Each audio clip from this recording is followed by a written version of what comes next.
and the Masters of the Universe. What's up, everybody? Today we have another He-Man unpacking, and this one's kind of special. It's got a little bit of story behind it.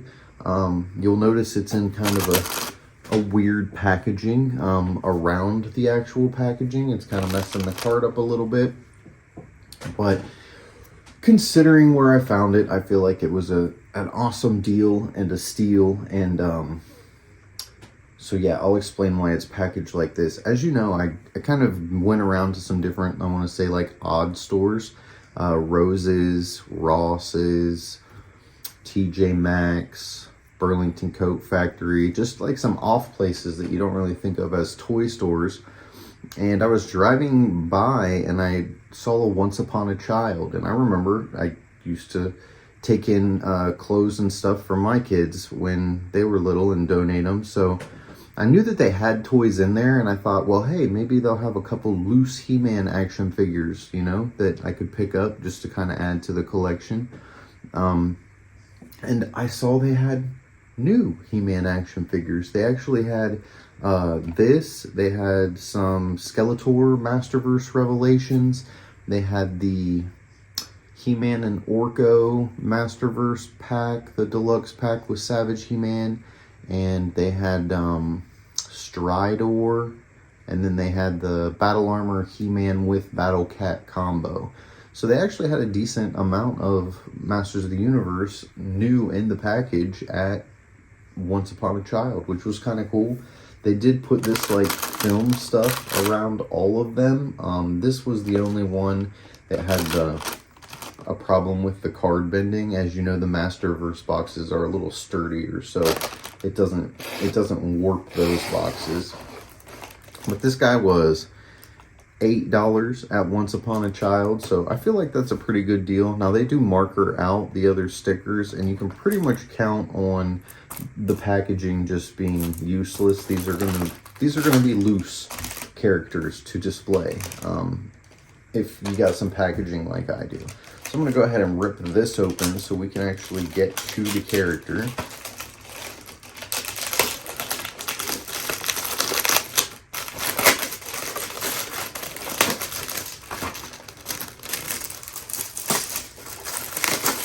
Try not to tear the box up any more than it is before I tear it up to tear it out. So there he is in the box, and he's got his little swinging thing that spins, his shield that spins. He comes with the power sword, the additional like windswept fighting mouthed He-Man. That one just looks more aggressive to me than this one. It does come with a little comic book, so you want to be careful not to rip that out when you're unboxing this guy. I have watched several reviews on these, and I have this He-Man already. He's just in the box, and I'm probably not going to take him out because I enjoy the aesthetic of the way some of them look in the box. Actually, all of them. So most of them I just open the duplicates that I get. But this box is messed up, and I wanted another one to pull out of here anyway.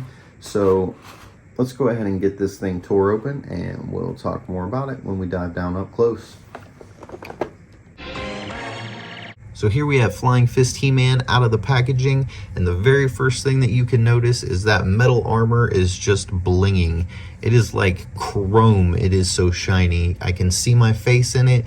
It's got gold trim around the shoulders and around the waistband above the red belt. I'll bring him in a second for a little bit closer look at that. The chrome work on the shield, or the metal work, also looks chrome on the spinny part of the shield. And then I have his spinning weapon right now attached to his back. Just to give a little backstory, I was never a fan of that weapon. I don't like the way it attached to his hand. It just always looked clunky. I know a lot of people really liked it, but I preferred my He-Man with the sword and the shield. It was cool that it spun. His arms still flail back and forth. The first thing that we want to do is take a quick look at some of the stuff that came in the box. And the first thing that you'll see is this additional He-Man head. It's been kind of common. It has came with a few other He-Man figures. It's kind of a wind blowing the hair, battle action face as far as I can tell. It looks like an aggressive face. He's getting ready to get down and dirty. And then he also comes with a left hand grasping hand in case you did want to do another type of weapon in his hand over there. I haven't tried this one with the shield. He does have an open palmed hand on his left hand currently, so we will probably get that shield off there and show you that. But the final thing that he came with, as far as what I would consider an accessory, would be the comic Under Siege. Now, they used to put these in the originals, and I'm really happy that they're putting them back in these new ones. I'm not going to open it up and spoil it for you.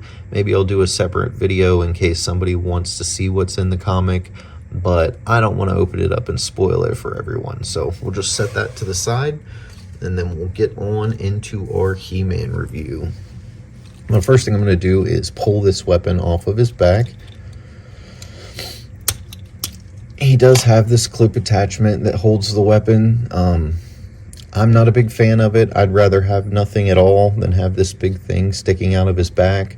The older one was removable, however, this does not seem to want to come out, so it's kind of a permanent fixture, and I suppose as long as you have him posed this way, no one would ever really know, but I know, and I'm not the biggest fan. So as far as the shield goes, this outer piece is what spins here. And then if you turn him around, he has this little knobbies here on his back right there, which is supposed to be for you to put your thumb on so he can flail his arms about. You can also use this big thing. I actually find it to be a little bit easier, and since they put it there, might as well. From the front, you can see that when his right arm goes up, his left arm comes down, so he kind of rotates back and forth. Keep hitting myself. And the sword will come down far, you know. As far as the shield goes, I'm gonna say it would probably fit on that other hand, because you could just grasp it right here like he does with the sword. Now my fingers are a little bit wonky. I don't know if you can see that. I'll spin his hand around the other way. I don't know what's going on there. Like, this middle finger just kind of got bent a little bit weird, but the hand articulates all the way around. It's got the normal Origins articulation.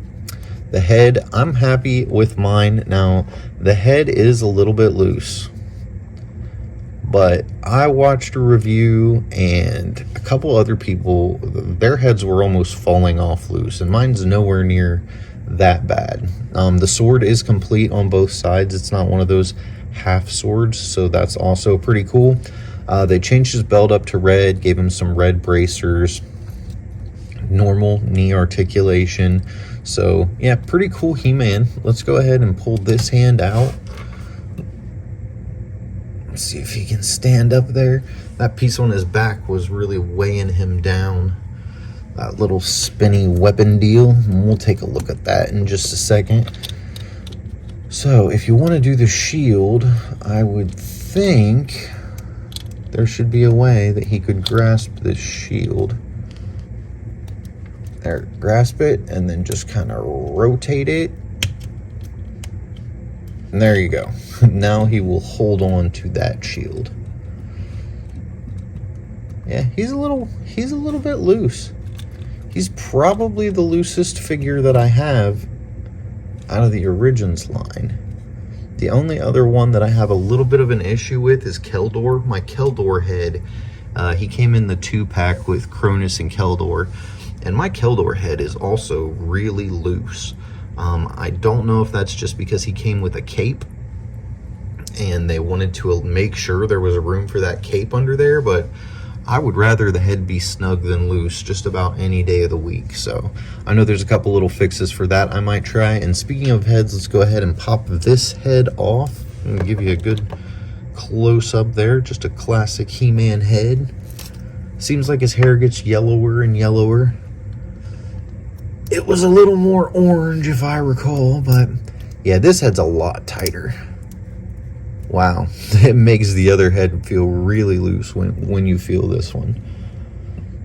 So there he is with the other head, and I have kind of become a fan of this head. When I first saw it on my other character, I wasn't the biggest fan of it, but especially for some different poses, I think it works really well. Let me know what you guys think. Are you a fan of that super chrome armor with the gold trim? I really like it on this character. I think it looks nice, very reminiscent of the retro vintage character. He was definitely chrome as well, and I like the different variations of He-Man. Don't forget to tell someone you love them. I hope you have a blessed day. Hit that like button, go ahead and tap the subscribe, and if you could, turn on the notifications so you stay prepared for all my upcoming videos. Thanks again, and I'll see you next time.